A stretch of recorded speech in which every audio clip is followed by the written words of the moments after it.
Die Capital Singers is Suid-Afrika se grootste massakoor-inisiatief wat vir amateursangers die geleentheid bied om met professionele ondersteuning op te tree. Die projek het in 2015 met slegs 120 sangers begin en het gegroei tot meer as 600. Ons was by hulle vertoning wat op 6 Desember in Pretoria plaasgevind het.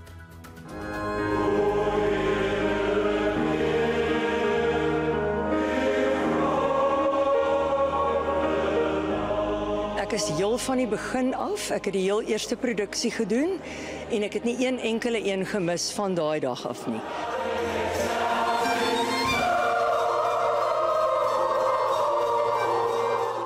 Ek en 'n paar vriende het jarelank in die operakoor by Promusika gesing en toe dit doodloop, het ons gewonder wat nou, waar gaan ons nou sing? En 'n vriendin het ons vertel van hierdie fantastiese projek. Van ons bly in die Kaap, van ons bly deur aan 'n baie ver end van die rand in Johannesburg. Van ons bly in Johannesburg, maar ons maak 'n plan en dis 'n reunie. So moenie reunie elke keer.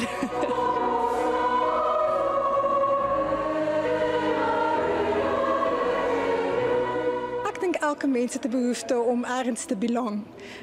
En wat ons gister of eergister gesê het toe ons hier aangekom het is, jy sien mense en ons ken hulle nie noodwendig nie, maar dit voel tog soos familie.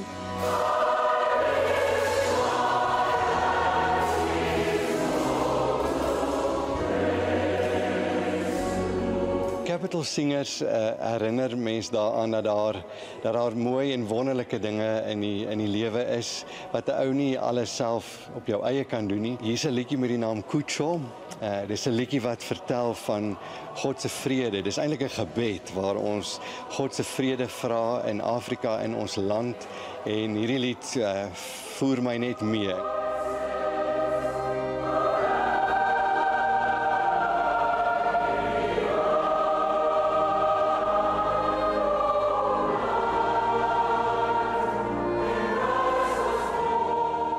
Ek moet sê, Oh Holy Night bly maar nog steeds vir my een van die mooiste liedere.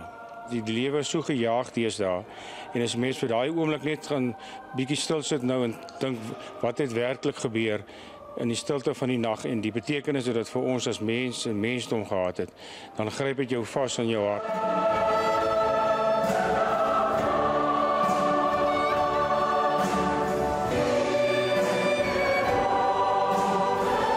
Ek dink die musiek is so spreek tot ou se siel, dan spreek dit weer tot 'n ander ou se opgewondenheid en elke emosie is betrokke by die musiek wat hulle aanbied.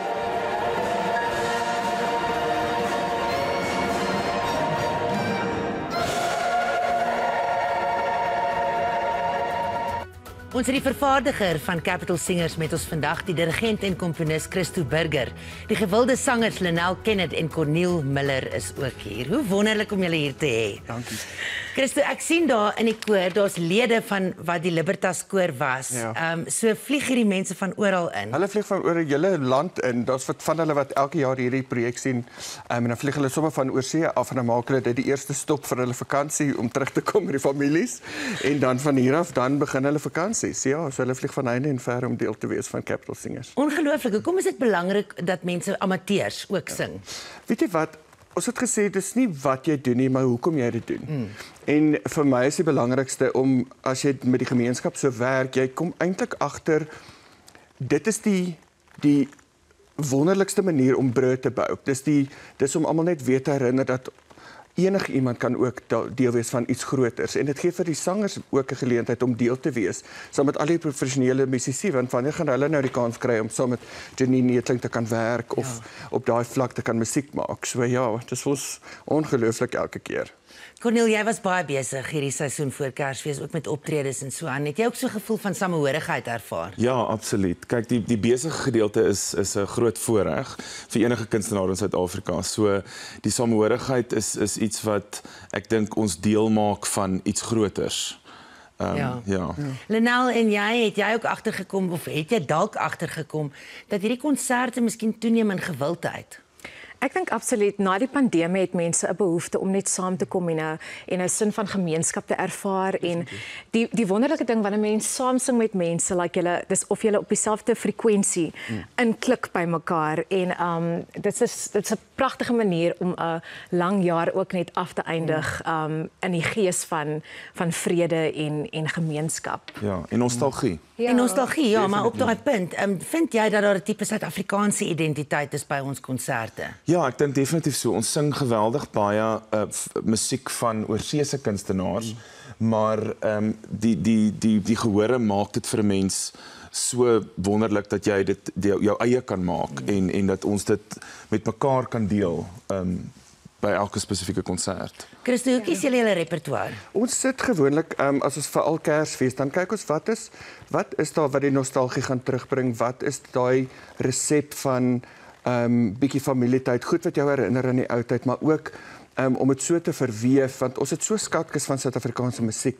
In Afrika. In Afrika, en as jy daai elemente slim kan verweef in jou musiek wat jy op die planke sit, ek meen dit maak dit net soveel beter, dan is dit nie net 'n westerse kind of Kersfeesprogram wat jy bied nie, en dan mense begin twee keer dink as jy 'n Afrika lied hoor wat nou ewe skielik met 'n westerse melodie gekombineer is, of jy dan besef jy, ons is eintlik in 'n wonderlike melting pot van net ongelooflike kulture. Ja, maar Hannes Grebe praat van Kutshe, is dit die regte uitspraak? Kutshe, ja. Kutshe. En ek dink, soos wat Cornelie ook sê, ek dink wat belangrik is dit gaan nie noodwendig so seer op die neus Kersfees nie. Dit is daai goeie soos vrede en liefde. Daai woorde begin al hoe meer belangriker word hoe ouer mens word en hoe meer daai nostalgiese jy kan vasvang in die musiek.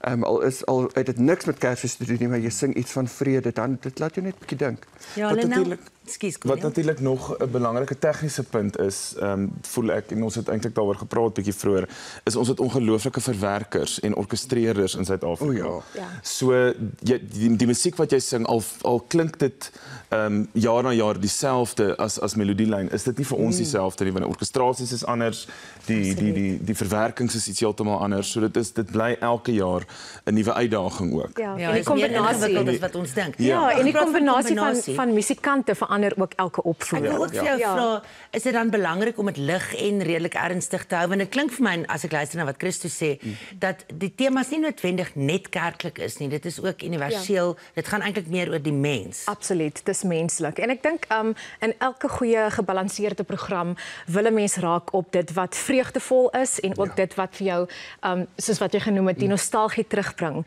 Ons almal het herinneringe van toe ons groot geraak het, wat julle in julle huisgesin en julle familie, die tradisies wat julle eerbiedig het, hoe ons dit lewendig kan hou deur musiek en die ander elemente van die seisoen wat deel raak van daardie viering, is so pragtig. Ek wil amper sê, dit is dieselfde gevoel as wat met die wêreldbeker rugby, wat mense, Kersmusiek verenig mense op daai manier. Ja, en dit voel vir my wel, ek weet nie of hierdie wensdenkery is nie, maar vir my voel dit asof mense die goed meer bywoon. Ja, absoluut. En ek dink dit het baie te doen ook met dit is 'n baie kindervriendelike tyd. So ek dink ons word groot en daai nostalgie is juist toe jy klein was en om daai tradisies voort te sit met nuwe vars idees en musiek waarmee almal groot geword het. Ek meen, die vleis word nog steeds op dieselfde manier gaar gemaak, net met 'n ander mosterd en dalk of so. Ja. Ons is nou terug met meer oor Kerssang.